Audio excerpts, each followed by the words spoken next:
Hello दोस्तों, एक बार फिर से आप सभी का स्वागत है एजुकेशन बाइट पर। कैसे हो आप सभी? मुझे उम्मीद है कि आप सब एकदम बढ़िया होंगे।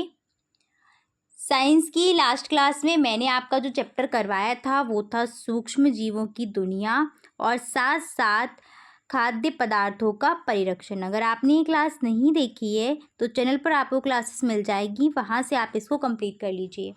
आज मैं आपका जो नेक्स्ट चैप्टर है प्राकृतिक संपदा और ब्रह्मांड के जीवों का विलुप्तीकरण, उसको स्टार्ट कर रही हूँ। तो आप सभी फटाफट से क्लास को अपने दोस्तों के साथ शेयर कर दीजिए और लाइक भी कर दीजिए।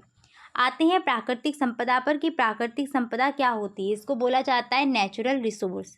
तो आप इसको सीधे सीधे बोल सकते हो, प्राकृतिक मीन्स प्रकृति से, संपदा मीन्स चीज़ें या वस्तुएं, ऐसी वस्तुएं जो प्रकृति से हमें प्राप्त हो रही हैं, वही क्या है, प्राकृतिक संपदा है। आप इसको ऐसे भी बोल सकते हो कि प्रकृति से उपहार के स्वरूप में मिलने वाली चीज़ें, जिसका हमें कोई टैक्स नहीं देना पड़ रहा है, प्रकृति हमें खुद ही प्रोवाइड करा रही है, वो सारी चीज़ें ही क्या है, प्राकृतिक संपदा है।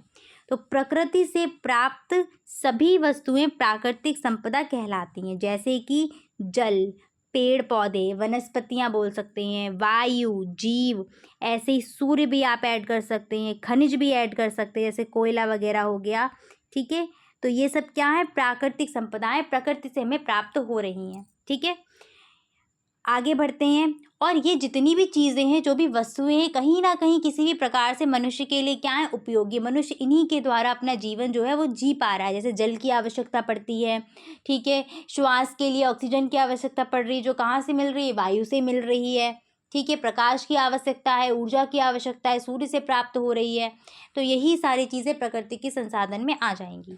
प्रकृति से प्राप्त वह पदार्थ जो प्रत्यक्ष और अप्रत्यक्ष रूप से मनुष्य के लिए उपयोगी हैं, वो सभी कहलाते हैं प्राकृतिक संसाधन या प्राकृतिक संपदा भी आप बोल सकते हो उसको। जैसे कि जल, वन, पेड़ पौधे, वायु, खनिज, खनिज के अंतर्गत ही आप धातुएं पढ़ेंगे, पेट्रोलियम पढ़ेंगे, कोयला, ये सब खनिज के अंतर्गत ही आ जाएगा। खनिज का मतलब है ऐसी चीज़ें जो कहाँ से, भूमि से हमें प्राप्त हो रही हैं, वो होती हैं खनिज के अंतर।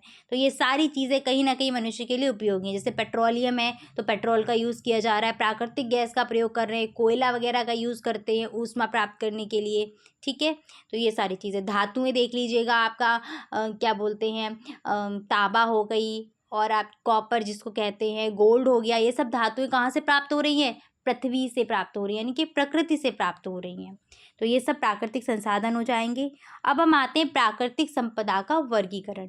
तो प्राकृतिक संपदा को समाप्त होने की दृष्टि से या इनके भंडारण की दृष्टि से इनको दो भाग में बांटा है। पहला है नवीकरणीय और दूसरा है अनवीकरणीय। नवीकरणीय में ऐसे संसाधन आते हैं, ऐसी वस्तुएं आती हैं जो समाप्त नहीं होगी, समाप्त ना होने योग्य। अगर ये बाई चांस समाप्त हो गई तो उस टाइम पर क्या है, संपूर्ण जीवन नष्ट हो जाएगा। ठीक है, तो इसके अंतर्गत ऐसे संसाधन आते हैं, ऐसी वस्तुएं आती हैं जो क्या है, जिनके भंडार समाप्त नहीं होंगे और इनका हम पुनः उपयोग भी कर सकते हैं। जबकि अनवीकरणीय में क्या है कि समाप्त होने योग्य संसाधन आते हैं जो एक टाइम पर क्या है, समाप्त हो जाएंगे। यानी कि आप ये बोल सकते हैं कि इनके जो भंडार हैं वो क्या है, सीमित मात्रा में है, और प्रकृति में ये वापस बनने में इनमें करोड़ों अरबों खरबों वर्षों का समय लगता है। जैसे कि नवीकरणीय स्रोत में देखिएगा, सूर्य का प्रकाश, वायु, जल, अगर ये खत्म हो गए तो उस टाइम पर तो पृथ्वी पर जितने भी मनुष्य हैं, जीव जंतु हैं, वो सभी क्या होंगे, नष्ट हो जाएंगे। अनवीकरणीय संपदा में देखिएगा, वन हो गए, खनिज हो गए, ये अनवीकरणीय में आते हैं। ठीक है, वनों का आप देख पा रहे हैं अभी इस टाइम कितना ह्रास हो रहा है, कितनी कमी हो रही है वनों की। खनिज, लवण, कोयला, पेट्रोल, इनके सीमित संसाधन है, दुरुपयोग करोगे तो एक टाइम पर समाप्त हो जाएंगे और कहीं ना कहीं क्या होगी, हमें असुविधा होगी। इसके बाद आते हैं नवीकरणीय संपदा की डेफिनेशन देख लो। प्रकृति के ऐसे संसाधन जिनके दोहन के साथ साथ नवीकरण संभव है, यानी कि जिनका आप उपयोग कर रहे हैं तो उसके बाद आप उसका दोबारा उपयोग भी कर सकते हो, क्योंकि उनके भंडार क्या है, समाप्त नहीं होंगे, यानी कि वो खत्म नहीं होंगे, समाप्त नहीं होने वाले संसाधन है। ठीक है, ये जो संसाधन है वो समाप्त नहीं होंगे, इसीलिए इनको क्या बोला है, नवीकरणीय संपदा कहलाती है। और इन संसाधनों से जो भी हमें ऊर्जा प्राप्त होगी वो ऊर्जा कहलाएगी नवीकरणीय ऊर्जा।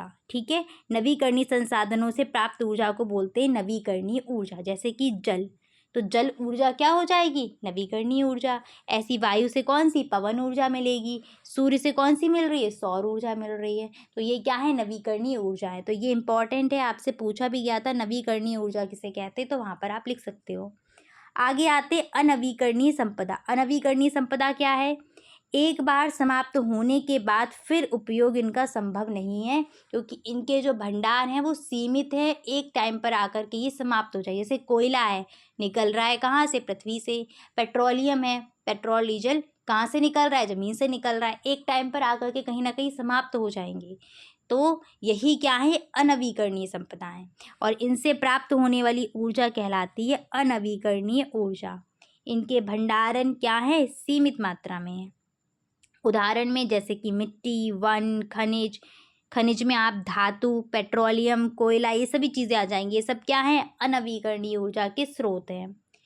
आगे आते हैं प्राकृतिक संपदा के नष्ट होने के कारण। किन कारणों की वजह से प्राकृतिक संपदा जो है वो नष्ट होती जा रही है? तो पहला कारण है बढ़ती हुई जनसंख्या। जनसंख्या बढ़ रही है, तो कहीं ना कहीं बढ़ती हुई जनसंख्या को क्या चाहिए? रहने के लिए स्थान चाहिए, जिसके लिए वो क्या कर रहे हैं? वनों को काटते जा रहे हैं, वहाँ पर अपने घर बनाते जा रहे हैं। तो कहीं ना कहीं बढ़ती हुई जनसंख्या जो है वो प्राकृतिक संपदा के नष्ट होने का कारण है। ऐसे ही जितनी संख्या बढ़ रही है, वैसे कितनी वाहनों की संख्या बढ़ती जा रही है, और वाहनों को चलाने के लिए क्या? पेट्रोल, डीजल, इनकी मात्रा जो है, इनका जो व्यय है वो बढ़ता जा रहा है। तो कहीं ना कहीं दुरुपयोग ही हो रहा है। ठीक है। और आजकल ऐसा भी हो रहा है, आपने देखा होगा कि मनुष्य इतना आलसी हो गया है कि अगर पास में भी कहीं जाना होगा तो उसके लिए भी वो बाइक या फिर और किसी साधन का उपयोग करता है। ठीक है। तो जहाँ पर कहीं ना कहीं पेट्रोल का दोहन और ज़्यादा बढ़ता जा रहा है।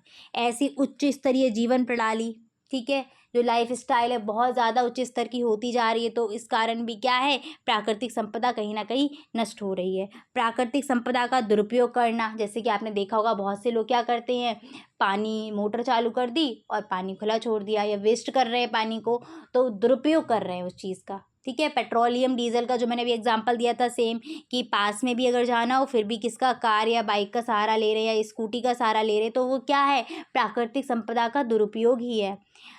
अगर आप पैदल चल कर जाएंगे तो कहीं ना कहीं आपका स्वास्थ्य ठीक रहेगा। फिर उसके लिए फिर क्या करते हैं? योगा वगैरह की अलग से क्लासेस ज्वाइन करते हैं। करते हैं कि नहीं करते हैं? जो काम आपको पहले करना चाहिए कि मॉर्निंग वॉक होनी चाहिए, अगर कहीं पास में आपको जाना है किसी शॉप पर या किसी अन्य कार्य के लिए, तो आप आसानी से पैदल जा सकते हैं। इससे आपका स्वास्थ्य भी ठीक रहेगा। बट उसकी जगह पर हम क्या कर रहे हैं? ऐसी चीज़ों का उपयोग कर रहे हैं जो कहीं ना कहीं आगे भविष्य में जो है समाप्त होने की कगार पर आ जाएंगी।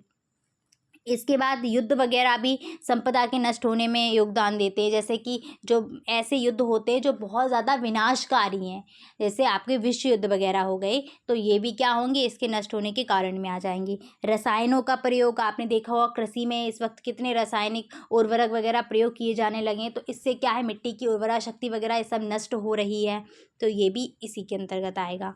और मानव का हस्तक्षेप, आपने देखा है कि अब जो मानव है प्रकृति में कितना हस्तक्षेप कर रहा है।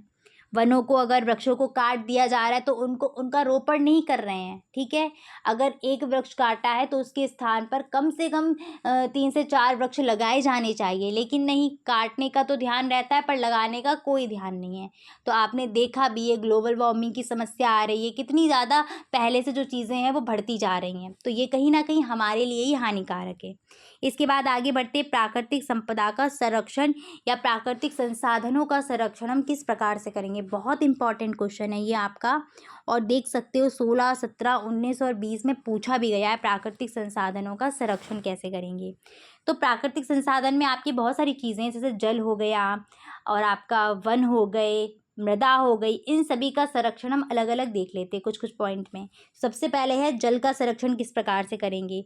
तो पहला पॉइंट है वर्षा जल संचयन प्रणाली का निर्माण करके, जितना हो सके हम क्या करें? बारिश के पानी का संचरण करें, इकट्ठा कर ले उसको, और उसको कहीं ना कहीं बाकी के अन्य कामों में उपयोग में ला सकते हैं। जैसे आपने देखा भी होगा जहाँ बारिश कम होती है या जहाँ पानी की कमी होती है, वहाँ पर वो क्या करते हैं? अपनी छतों पर एक ऐसा सिस्टम बनाते हैं जिसमें क्या है? बारिश का पानी एकत्रित हो जाता है और बाद में अपने पाइपलाइन की सहायता से उसको वो क्या करते हैं, यूज़ करते रहते हैं। ठीक है, जितना हो सके जल का दुरुपयोग ना करें, जितनी आवश्यकता है वहाँ पर उपयोग किया जाए, दुरुपयोग फालतू में नहीं किया जाए। ठीक है, कुओं तालाबों की नियमित सफाई की जाए, जहाँ जहाँ पर कुएँ तालाब है वहाँ पर उसकी क्या हो, नियमित सफाई हो, तो ये भी जल संरक्षण में आएगा। और नलों टंकियों की समय समय पर मरम्मत कराते रहना चाहिए। जैसे आपने देखा होगा कि कुछ नल वगैरह ऐसे होते हैं जिनसे बूंद बूंद पानी टपकता रहता है, तो वो पानी क्या हो रहा है, वेस्ट हो रहा है। ठीक है, तो अगर बूंद बूंद पानी टपकेगा तो टंकियाँ क्या होंगी, जल्दी खाली होंगी, फिर आपको उनको भरना पड़ेगा। तो कहीं ना कहीं अगर आप देखें तो भले ही थोड़ा थोड़ा भी अगर खर्च हो रहा है, व्यय हो रहा है बेकार में, तो कहीं ना कहीं वो क्या है, आपके लिए ही हानिकारक है। ठीक है, आइएगा, जैसे वो कहावत सुनी होगी, बूंद बूंद से ही घड़ा भरता है। सोचो बूंद बूंद से ही क्या होता है, अगर बूंद बूंद पानी अगर टपकेगा नल से, तो कहीं ना कहीं जो टंकी आपने भरी थी वो जल्दी खाली हो जाएगी कि नहीं, उसको दोबारा फिर भरना पड़ेगा। आगे आते हैं मृदा संरक्षण का, कि मिट्टी का हम किस प्रकार से संरक्षण करें। तो जितना हो सके खाद और कीटनाशक दवाओं का प्रयोग कम से कम किया जाए। ठीक है, अधिक खाद व कीटनाशक का प्रयोग ना करें।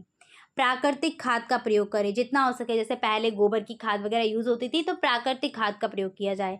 और घर निर्माण के लिए पेड़ों को ना उखाड़ा जाए। ठीक है, अगर आवश्यकता है, लकड़ी की आवश्यकता है, और अगर आप पेड़ काट रहे हैं तो पेड़ों को फिर लगाना भी चाहिए उसी उतनी ही दर में, जितने आपने काटे हैं उससे अधिक मात्रा में वृक्षारोपण करना चाहिए। क्योंकि आपको पता है कि कहीं ना कहीं जो वृक्ष हैं वही मृदा को क्या करते हैं, मिट्टी को बांध करके रखते हैं, जिससे क्या है, मृदा अपरदन की समस्या देखने को नहीं मिलती है। तो कहीं ना कहीं हमारा जो जीवन है वो इन वृक्षों पर, पेड़ पौधों पर निर्भर है। तो जितना हो सके वृक्षारोपण ज़्यादा से ज़्यादा मात्रा में किया जाए। इसके बाद आते वन संरक्षण पर। तो अधिक से अधिक मात्रा में वृक्ष लगाए जाएं, और जो अंधाधुंध कटाई हो रही है वृक्षों की, उस पर रोक लगाई जाए। इसके लिए यह कानून भी बनाया जाए, जिससे क्या हो, उन कानूनों के तहत वृक्षों की कटाई को रोका जाए, और कोई अगर काट रहा है तो उसको क्या होगा, सजा वहाँ पर मिलेगी। इसके बाद आते खनिज संसाधनों का संरक्षण। तो खनिज संसाधनों का दुरुपयोग ना करें।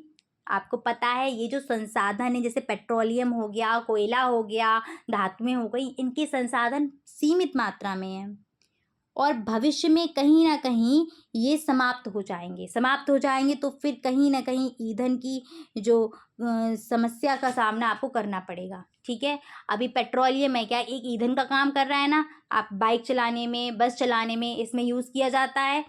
जब ये समाप्त हो जाएंगे भविष्य में, तो कहीं ना कहीं हमें असुविधा का सामना करना पड़ेगा। ठीक है, इसके बाद है क्या है, यहाँ पर पॉइंट है, इनके भंडार सीमित है, इसीलिए आवश्यकता पर ही इनका यूज़ किया जाए। जब ज़रूरत है तभी उपयोग करें, अदरवाइज ना करें।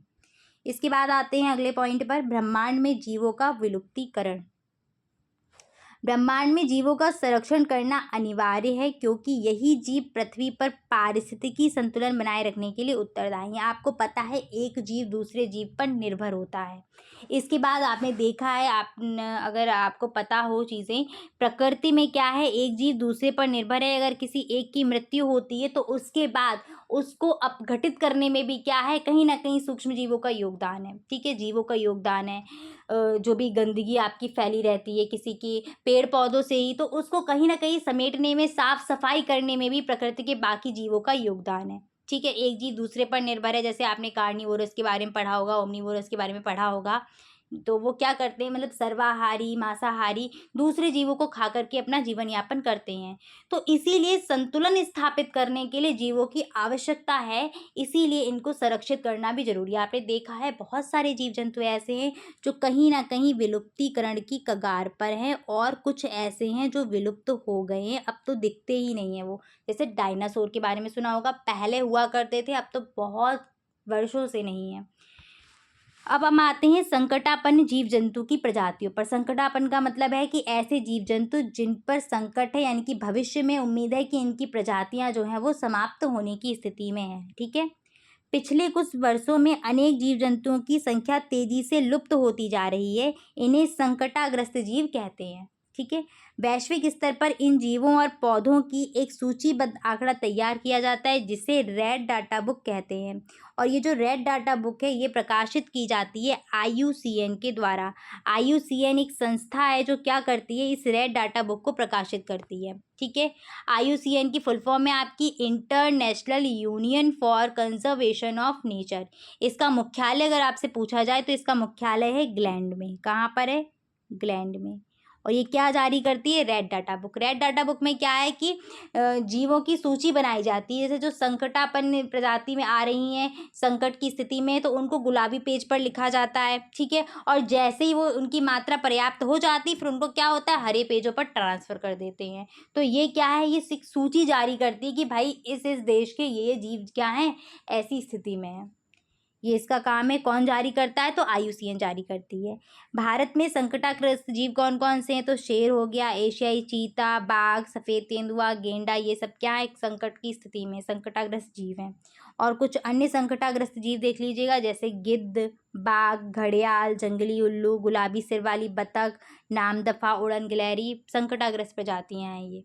ठीक है। आगे बढ़ते हैं। नेक्स्ट क्या है टॉपिक आपका, ब्रह्मांड में जीवों की विलुप्तता का कारण क्या है।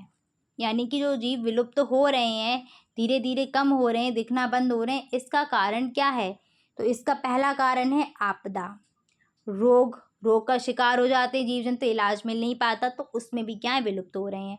शिकार बढ़ता जा रहा है, वन्य जीवों का शिकार ज़्यादा से ज़्यादा होने लगा है, तो ऐसी स्थिति में भी क्या है, विलुप्त हो रहे हैं।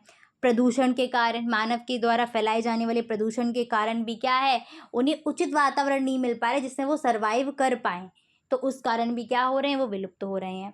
और पर्यावरण में मानव का हस्तक्षेप, मनुष्य ने अपने आप को ऐसा बना लिया है ना कि बोलते हैं ना सेल्फिश टाइप का, स्वार्थी। मतलब उसको ऐसे ज़रूरत है जिस चीज़ की, चाहे भले ही उससे किसी और का नुकसान हो रहा हो, वो उस चीज़ को प्राप्त करेगा ही करेगा। जैसे वनों की, वन्य जीव कहाँ रहते हैं, जो जीव जंतु हैं वनों वाले, वन्य जीव कहाँ रहते हैं, वनों में रहते हैं। उनका जो आवास है वो क्या है, जंगल हैं, वन हैं, यही है। पर मनुष्य क्या कर रहा है, धीरे धीरे वनों को नष्ट करता जा रहा है। अब जब आप नष्ट कर रहे हैं तो कहीं ना कहीं जो वन्य जीव हैं वो कहाँ रहेंगे, उनका आवास तो समाप्त होता जा रहा है।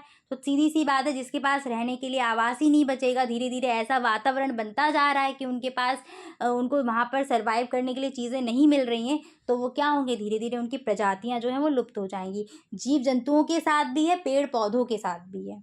इसके बाद आइए नोट पॉइंट पर, वन्य जीव संरक्षण अधिनियम कब आया था? तो याद रखना ये आया था 1972 ईस्वी में। IUCN की full form international union for conservation of nature.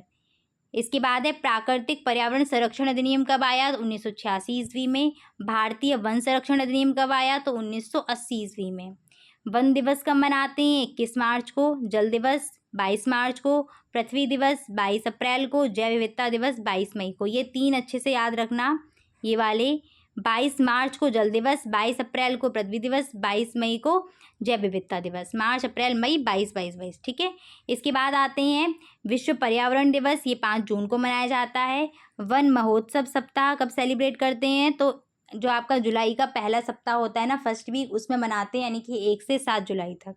विश्व ओजोन संरक्षण दिवस, ये मनाया जाता है 16 सितंबर को। ठीक है।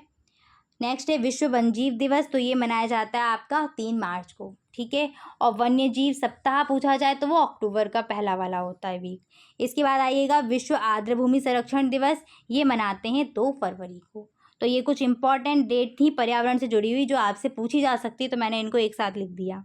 इसके बाद आते हैं कुछ कुछ प्रमुख जीव संरक्षण परियोजना, यानी कि जीवों को संरक्षित करने की कुछ परियोजनाएं चलाई गई थी। जैसे आपसे पूछते भी प्रोजेक्ट टाइगर कब शुरू हुआ, प्रोजेक्ट हाथी, ठीक है, ये सारी चीज़ें। तो सबसे पहले देखिएगा हंगुल यानी कि हिरण परियोजना 1970 ईस्वी में स्टार्ट हुई थी। गिर सिंह परियोजना ये आपकी 1972 ईस्वी में हुई थी। शेर परियोजना भी बोल सकते हो। बाघ परियोजना, इसको प्रोजेक्ट टाइगर बोलते हैं, 1973 ईस्वी में। कछुआ संरक्षण परियोजना 1975 ईस्वी में। हाथी परियोजना 1992 ईस्वी में शुरू हुई थी। डॉल्फिन परियोजना 1996 ईस्वी में। और गिद्ध संरक्षण परियोजना जो है वो 2006 ईस्वी में शुरू हुई थी। तो इनकी ये जो सन है वो याद रखिएगा, पूछी जा सकती है। प्रोजेक्ट टाइगर आपका बहुत इंपॉर्टेंट है, याद रखना, प्रोजेक्ट टाइगर यानी कि बाघ परियोजना और गिद्ध संरक्षण परियोजना, ये दोनों याद रखिएगा, बहुत इंपॉर्टेंट है ये। इसके बाद आगे बढ़ते हैं। नेक्स्ट क्वेश्चन है आपका, वन संरक्षण और वन्य जीव संरक्षण के दो दो उपाय लिखिए। 2018 में क्वेश्चन आया हुआ था, वैसे तो लिख सकते हैं। वन संरक्षण का क्या उपाय रहेगा? जितना हो सके वनों की कटाई को रोका जाए, वनों की कटाई को रोकने के लिए कानून बना दिया जाए। क्योंकि आपको पता है, ऐसे हम कितना भी लेक्चर देते रहें, लोगों को समझाते रहें, कोई मानने वाला नहीं है कि भाई वनों की कटाई रोको। और अगर आपको आवश्यकता है किसी पेड़ पौधे के काटने की, तो आप कहीं ना कहीं उसकी जगह पर वृक्षारोपण करें। अब तो आपने देखा होगा, ऐसी टेक्नोलॉजी आ चुकी है जिसमें क्या है, पेड़ को एक स्थान से दूसरे स्थान पर स्थानांतरित कर देते हैं। जैसे आप अगर घर बनवा रहे हैं और उस हिस्से में अगर कोई पेड़ पौधा आ रहा है, तो क्या करते हैं, उस पेड़ को हटा करके किसी दूसरी जगह पर शिफ्ट कर दिया जाता है। तो इन विधियों का उपयोग किया जाए, ये नहीं कि एक ही उपाय नहीं कि बस उसको काट दें। ठीक है। इसके बाद जितना हो सके अधिक से अधिक मात्रा में वृक्षारोपण किया जाए, कानून बनाए जाएं और उन कानूनों को लागू भी किया जाए। इसके बाद वन्यजीव संरक्षण की बात करें तो नियम, कानून, प्रतिबंधों के द्वारा वन्यजीवों के अनावश्यक शिकार को रोका जाए। बहुत से लोगों को शौक होता है ना आखेट करने का, वो रोका जाए। और अब तो इतना नहीं होता, बट पहले ज़माने में लोग शौक के लिए आखेट करते थे। और इस ज़माने में यानी कि आधुनिक समय में क्या हो गया है, लोग आखेट के लिए नहीं, वो शौक के लिए नहीं करते हैं, बल्कि आपको पता होगा कि बहुत से ऐसे जीव जंतु हैं, बहुत से क्या, लगभग सभी जीव जंतु के शरीर की कोई ना कोई ऐसी चीज़ है जो उपयोगी है। ठीक है। तो इसीलिए उनका आखेट जो है, उनका शिकार किया जाता है। जैसे हाथी दांत के लिए, हाथी दांत की बहुत सारी चीज़ें बनाई जाती हैं, औजार तैयार होते हैं, ज्वेलरी तैयार होती है, तो इनके लिए आखेट किया जाता है। तो जितना हो सके कानून बना के इस आखेटन को रोका जाए। और लास्ट पॉइंट है, वन्य जीवों के प्राकृतिक आवासों को उनके लिए अनुकूल बनाया जाए। जहाँ पर वो रहते हैं वो आवास क्या हो, उनके लिए उपयोगी हो, उनके स्तर के, उनके उसी रहन सहन के लिए, उनके अनुकूलता के आधार पर वो रहें, और मनुष्य को वहाँ से अलग रखा जाए, यानी कि मानव का हस्तक्षेप उनमें ना हो। तो ये रहेगा वन्यजीव संरक्षण का। तो आज इतना ही रखते हैं, चलिए फिर मिलेंगे आपकी नेक्स्ट क्लास में। और सभी अपना ख्याल रखिएगा। Thanks for watching and please like, share and subscribe my channel. Bye bye, take care.